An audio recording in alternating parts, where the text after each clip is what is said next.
Vamos a pasar ahora a introducir el método numérico asociado a esta formulación integral directa que hemos presentado. Aquí estamos representando la ecuación integral básica, digamos que la que se plantea sobre el contorno, que es el problema crucial que hay que resolver, ya que, como vimos después en el interior, el cálculo es en forma directa. Bueno, el método numérico es el método de los elementos de contorno y hacia eso vamos. En primer lugar, hay que proceder a una discretización del dominio. Bueno, el dominio en este primer paso del método es simplemente el contorno, ¿sí? Entonces, bueno, allí en la parte inferior se representa un dominio arbitrario omega, un contorno gamma, y bueno, la discretización es sobre el contorno gamma y se han, digamos, indicado una cierta cantidad de nodos. Y entonces, en principio vamos a, digamos, hacer la discretización siguiendo lo que se llama el método panel, que bueno, consiste simplemente en representar el contorno como los segmentos de recta que unen dos nodos consecutivos, tal como se muestra ahí en la figurita de la derecha. Y por otro lado, vamos a plantear como forma base el método más simple, que sería, digamos, establecer como nodo de información, digamos, en donde va a estar planteada los valores de las incógnitas, el nodo central de cada segmento, tal como se muestra justamente en la figura de la derecha, en rojo. Ese sería el nodo representativo del segmento I. O sea, que estamos poniendo un nodo por elemento. Y esto, bueno, podríamos interpretarlo como que estamos tomando, es un valor tanto de U como de UADN, uno será conocido y el otro hay que calcularlo, que constante sobre cada elemento. O sea, esto sería la forma más simple de hacer la discretización y bueno, vamos a hacer el desarrollo basado en esta hipótesis. Bueno, entonces aquí presentamos la forma discreta de la ecuación integral, de la formulación integral directa, donde estamos pensando que lo que llamamos el punto P ahora lo ubicamos en el segmento I, por eso aparece menos un medio de U sub I. Y luego las integrales sobre el contorno, entonces la estamos poniendo como una sumatoria de integrales sobre cada uno de los segmentos que hemos llamado gamma J.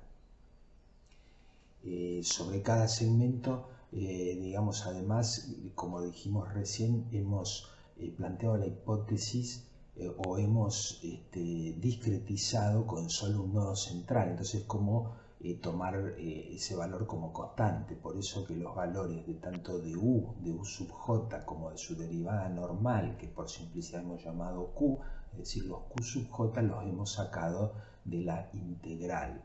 O sea, queda entonces por ver cómo calcular esas integrales. Y por supuesto después queda el término del resto del término fuente, digamos, que es el último término con GU asterisco, que bueno, todo eso es dato y también hay que ver, digamos, eventualmente cómo calcularlo.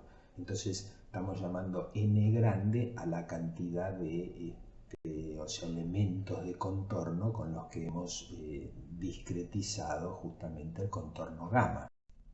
Aquí volvemos a reescribir la ecuación, la ecuación discreta, ¿no? Ya de lo que es el problema numérico, en una forma un poco más compacta, ¿no es cierto? Hemos llamado G grande y J, la integral esa de U asterisco, que digamos en realidad depende del radiovector R y J, que lo estamos graficando en la figura de la derecha. R y J es el radiovector que va desde el elemento I, donde está el nodo P, podemos pensar que desde el centro, y va hacia el elemento J, eventualmente barriéndolo.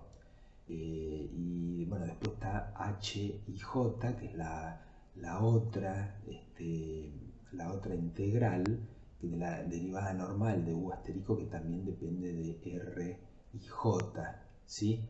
Donde, bueno, digamos, además le hemos sumado un medio del TJ para incorporar aquí digamos, el término que nos quedaba, digamos, ¿no? Con el menos un medio de U sub i. Y finalmente está B sub i, que es bueno, la integral sobre, digamos, el volumen omega. Y esa, bueno, simplemente ahí sí depende de un radiovector que llamamos RI, que va desde otra vez, desde el centro del elemento I, y irá barriendo todo el dominio omega. Entonces este es nuestro sistema algebraico que hay que resolver, y fíjense ustedes que entonces está expresado en términos de Q sub J, de U sub J, y bueno, a veces dependiendo de de qué elemento J estemos hablando, una u otra son incógnitas. Las U sub J, cuando nos estamos moviendo sobre gamma 2, las U sub J son incógnitas y Q sub J son conocidos. Mientras cuando nos movemos sobre gamma 1, los Q sub J son las incógnitas, porque los U sub J son conocidos. De modo que, bueno, aquí no queda más remedio que discriminar entre estos Q y U quiénes son incógnitas y quiénes son datos. De todos modos, obviamente tenemos una incógnita por elemento. Y bueno, eso significa que tenemos n incógnitas, n grande incógnitas, y bueno, obviamente como esta ecuación hay que ir planteándola para distintas ubicaciones del punto P, es decir, para distintas o sea, para distintos segmentos de partida I, tenemos tantas ecuaciones como incógnitas. Una vez resuelto el sistema algebraico anterior, entonces ahí sí ya terminamos conociendo todos los valores de U y de Q sobre todo el contorno. Entonces procedemos a hacer el cálculo en los puntos interiores que nos interesen. Entonces, por ejemplo, acá hemos ubicado un punto que hemos llamado K. Entonces queremos saber el valor de U sub K, y esta es entonces la forma discreta de la expresión para el cálculo en el interior, donde otra vez las integrales a calcular se están expresando como sumatoria de integrales sobre cada uno de los elementos. Simplemente que ahora, por ejemplo, las integrales GKJ y HKJ dependen de RKJ, que es la distancia que va desde el punto donde queremos conocer el valor de UK a cada uno de los elementos, eventualmente barriéndolos. Fíjense que en el H lo hemos llamado H sombrero porque ya no tiene más un medio de delta, ¿no es cierto?, de la delta de Kronecker como tenía en el caso anterior. Bueno, y la expresión de B sub i es formalmente idéntica a la que teníamos, perdón, la expresión de B sub k es formalmente idéntica a la que teníamos en el caso anterior. O sea que no, bueno, no admite más comentarios. No todas las integrales de la solución fundamental que están involucradas, en principio pueden efectuarse numéricamente. Pero bueno, hay que hacer algún análisis para casos particulares, especialmente cuando I es igual a J en la, en la expresión, ¿no es cierto?, numérica de la formulación integral directa. Entonces los valores de H, I y G sub I se presentan en esta diapositiva que bueno, han sido obtenidos a partir de un pasaje al límite, ¿no es cierto? HI sin el factor de la delta de Kronecker es 0 y GI es esa expresión en términos de la semilongitud del segmento. Por su parte, para el cálculo de la integral de volumen, digamos, la B sub I, bueno, aquí se presenta una forma también de una estrategia de cómo calcularla numéricamente a partir de la construcción de una malla, por ejemplo, de elementos triangulares, es decir, una discretización del dominio en pequeños elementos y luego esa integral calcularla como suma de la integral sobre cada uno de esos elementos, donde entonces ahí en términos del radio vector ahora R y M, que va desde el centro del elemento I al elemento M, eventualmente barriéndolo. Y bueno, entonces cada una de esas integrales, ahora que son sobre pequeñas áreas, entonces puede, digamos, aproximarse por alguna fórmula de, digamos, integración. Acá algo, digamos, preciso, algo muy eficiente desde ese punto de vista es usar, por ejemplo, una cuadratura de Gauss. Es pertinente a esta altura entonces efectuar un comentario sobre la ventaja del método de los elementos de contorno cuando es posible su formulación, es decir, cuando existe un problema que admite la formulación integral. Bueno, la ventaja resulta bastante evidente. Acá el esfuerzo de cálculo se concentra solamente en resolver el problema sobre el contorno, es decir, baja la dimensión del problema en 1. Eso es un enorme ahorro de tiempo computacional, porque después permite el cálculo de la solución en cualquier punto interior a pedido, solo en los puntos que queremos. Es decir, acá no es necesario construir ninguna grilla y resolver el problema sobre una grilla. Esta grilla que hemos mostrado recién era simplemente para el cálculo de una integral, no tiene nada que ver.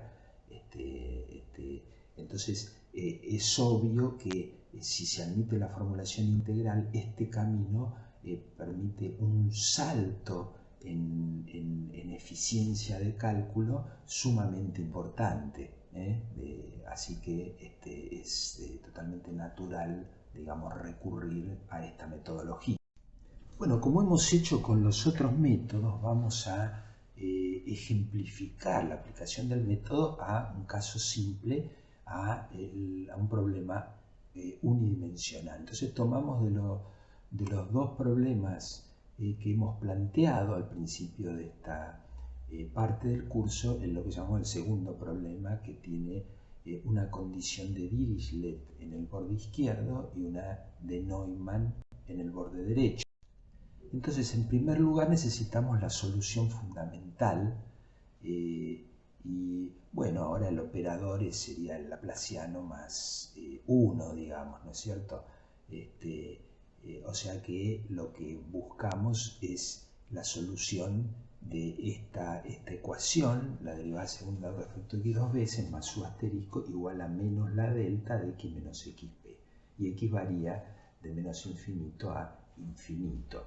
Bueno, esta ecuación en realidad tiene solución, digamos, cerrada, y la tenemos expresada aquí, es menos un medio del seno del módulo de x menos xp.